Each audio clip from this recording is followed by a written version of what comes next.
আল্লাহ রাসূল সাল্লাল্লাহু আলাইহি ওয়াসাল্লাম বলেন, ইন্নাল আবদা লা ইয়াতাকাল্লামু বিল কালিমাতি মিন রিদওয়ানিল্লাহ লা ইউতি লাহা বালা ইয়ারফাউহুল্লাহু বিহা দারাজাত।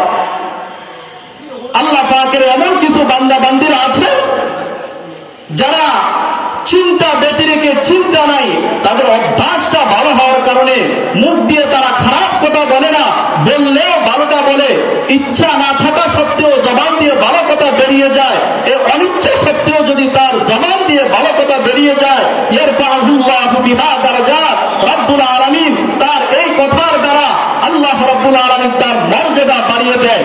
এরপর আল্লাহ রাসূল সাল্লাল্লাহু আলাইহি ওয়াসাল্লাম বলেন, ওয়া ইন্নাল আবদা লা ইয়াতাকাল্লামু বিল কালিমাতি মিন সাফাতিল্লাহ লা ইউতি লাহা বালা ইয়াহবি বিহা ফি জাহান্নাম। আল্লাহ পাকের এমন কিছু বান্দা বান্দিরা আছে যারা অনিচ্ছায় আল্লাহ পাকের এমন অসন্তুষ্টির কথা বলে ফেলে, যেই কথার কারণে তাকে জাহান্নামে নিক্ষিপ্ত হতে হবে। বলেন নাউজুবিল্লাহ। জবানের হেফাজত করা চাই।